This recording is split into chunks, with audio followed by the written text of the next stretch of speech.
시청자 여러분, 안녕하십니까? 여기는 독일을 함부르크에서 보내드리는 이영규의 독일 이야기. 베를린에서 DMZ로 그 6번째로 오늘의 제목은 독일 통일의 원동력은 자유와 인권. 독일 통일의 원동력은 자유와 인권. 아주 중요한 테마입니다. 독일 통일을 일으키는 데서 결정적인 역할을 한 것이 자유와 인권. 이것이 원동력입니다. 자, 이것이 어떻게 성립이 됐느냐? 동국권에서 어떻게 이것이 인정이 되느냐? 이걸 알기 위해서는 1975년 핀란드 수도 헬싱키에서 유럽 안보협력회의가 열렸어요. 그것은 뭐냐 하면은 미국, 카나다를 위시해서 유럽 전체 나라들을 합산해 보니까 35개국이에요.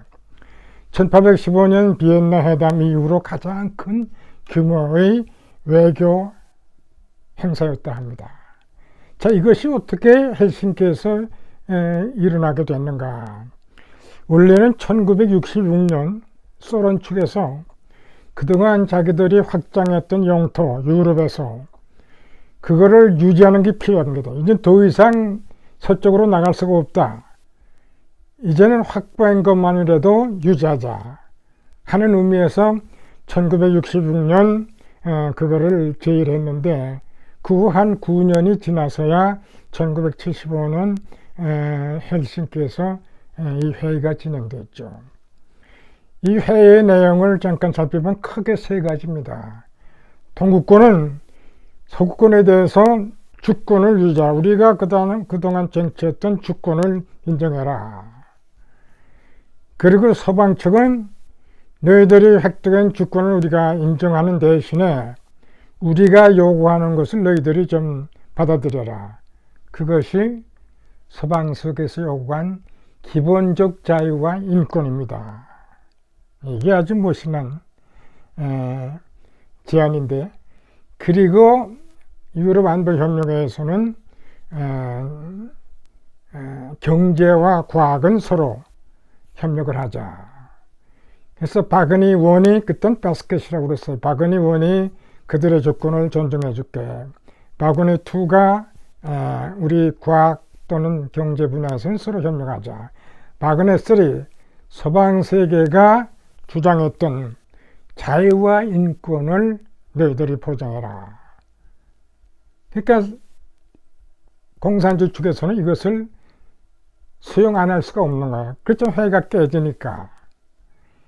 근데 서방 측에서 요구한 자유와 인권이 뭐냐 하면은 자유와 인권이 보장될 때만이 그 지역에서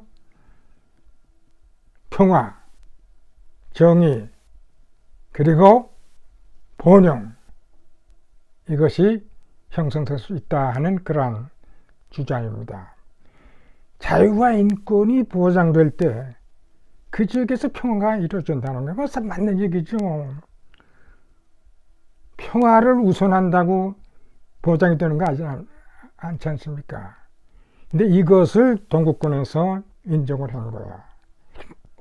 자, 그러다 보니까 동국권이 민주화가 일어나면서 특히 동독에서는 이런 헬싱키 그룹이 형성이 돼가지고 자유와 인권을 위한 운동을 시위로 전개하게 된 거죠.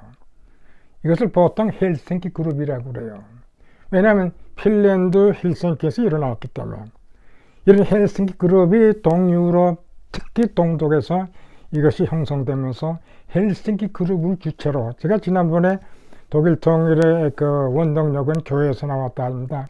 그 이면에는 이런 헬싱키가 주장했던 인간의 기본적 자유와 인권이 보장되는 가운데서 일어난 거야.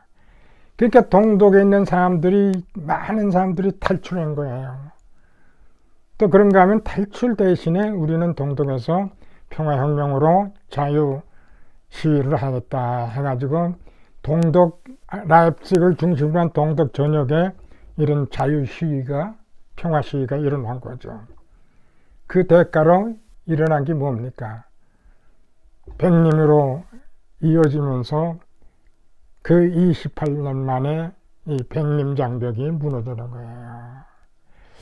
근데 이 헬싱키 의정시에 하나 또 재밌는 그 의제가 뭐냐면은 동국군에서는 국경선을 완전히 존중하라.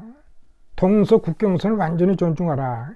근데 서방층에서는 어떤 생각을 했냐면은 우리가 국경선을 존중을 하되 평화적인 방법으로의 변경은 우리가 어떻게 하겠냐. 수긍할 수밖에 없지 않냐. 결과적으로는 전쟁을 안 하고 평화적 방법으로 이기는 결과를 가지고 왔죠. 저는 우리는 이걸 보면서 우리의 통일도 저는 꼭 마찬가지라고 생각합니다. 우리의 통일의 최대 무기와 원동력은 우리의 경우도 자유와 인권입니다. 이것이 선행될 때, 이것이 장려될 때, 이것이 격려될 때, 이것이 전적으로 우리 한국에서도 시작을 해가지고 북한으로 이어질 때, 그동안 문재인 정권은 어떻게 했어요? 이 인권이라는 것을 제대로 고려를 안 하고 유엔의 인권이사에서도 기권하기가 있을 수 없는 행위를 했어요. 이건 제가 볼 때는 처벌의 대상이에요. 인권과 자유를 옹호하는 유엔에서의 인권이사에 기권한다는 거, 이게 말이 됩니까? 이것이 정치적 행위라고 볼 수 있어요, 여러분. 지금도 엉뚱한 소리를 하고 있어요. 정전선언. 평화가 그렇게 쉽게 옵니까? 여기도 얘기를 했어요. 인권과 자유가 선행될 때 진정한 평화가 온다는 사실이에요. 평화를 우선시하면서 인권, 자유를 무시하는 그런 평화가 있을 수 있어요. 가짜 평화죠. 문재인 정권을 제가 심판한다면 가짜 정권을 얘기를 했어요. 지금 유엔의 과업에서 가장 큰 임무가 뭡니까? 세계에서 일어나는 분쟁의 평화적 해결, 그리고 인권입니다. 유엔에서의 최대 과업 중에 하나가 인권입니다. 자유와 인권이에요.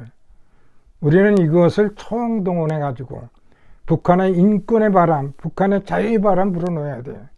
그럴 때 우리는 진정한 의미에서 저는 평화가 또는 통일이 온다고 생각합니다. 이 점을 우리는 굉장히 중요시 해주길 바랍니다. 자유와 인권, 이거를 토대로 한 통일만이 가능하다고 생각하고 이것이 진정한 의미에서 저는 통일이라고 생각합니다. 시청해줘서 감사합니다.